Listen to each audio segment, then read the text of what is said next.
Bernie Sanders claims to be a fierce champion for the collective good, but his public service seems to have benefited his family more than anyone else.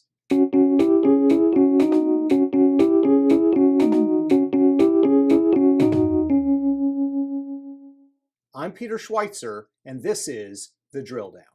Bernie Sanders has been a loud and constant voice for socialist policies throughout his 30 years in Washington, D.C. And more voters than ever seem to be agreeing with him, giving Sanders a real chance to win the Democratic nomination.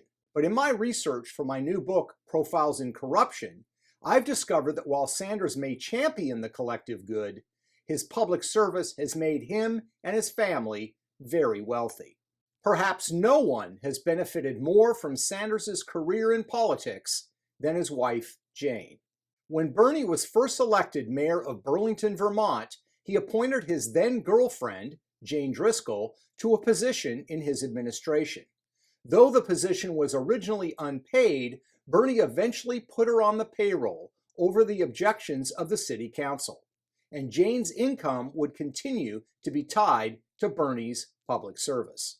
Once Bernie and Jane were married, Jane received a big raise. And when Bernie won election to Congress, Jane's business ties to her husband went to a new level.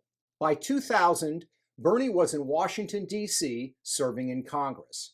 Jane and her children formed the new LLC called Sanders and Driscoll. The new firm was a for-profit consulting company and was run by Jane, daughter Karina, and son David. The family ran this new business out of the Sanders family home. Because of the way the business was structured, it's impossible to know just how much money Bernie's wife and children made from his congressional campaign. But critics would claim that Sanders doled out more than $150,000 to his family through the new company. Jane would even set up a media buying company, meaning that she would get paid every time candidate Bernie Sanders bought television advertising during his congressional races.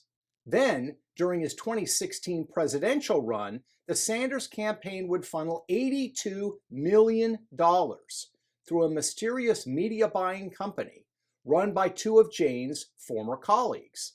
That company, known as Old Town Media, was located in a private home in a cul-de-sac in Virginia. When a Vermont reporter called and asked Jane about her possible ties to Old Town Media, she said, "I have no idea what Old Town Media is," and hung up the phone. Even when Jane got a job not working for Bernie, it still seemed to be connected to his political position. In 2004, Jane was appointed head of Burlington College, a private school with fewer than 200 students. One of the board members of the college admitted that Jane's marriage to Bernie played a big role in her hiring because they thought it would help with fundraising. And it did help some people raise money, specifically Bernie's stepdaughter. Starting in 2009, Burlington College contracted with an unaccredited woodworking school that was run by Jane's daughter, Karina. In total, Jane Sanders' Burlington College would funnel over $500,000 to her daughter's woodworking school. And she wasn't alone. Karina Driscoll's school also received at least one federal grant from the U.S. Department of Agriculture. Who had oversight for the USDA's funding at the time? That would be none other than Senator Bernie Sanders, who sat on the powerful Senate Budget Committee, which controlled the purse strings for that same USDA.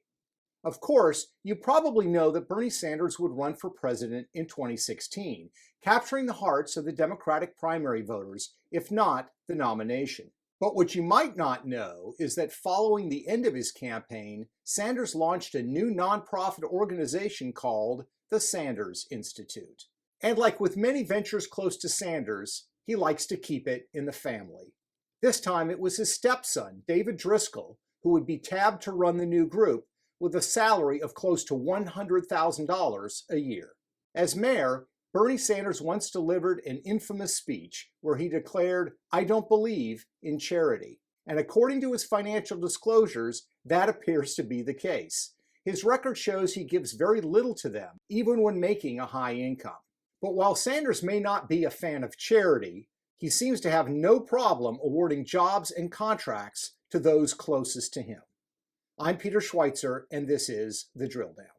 For more episodes, find us on social media or visit DrillDownTV.com.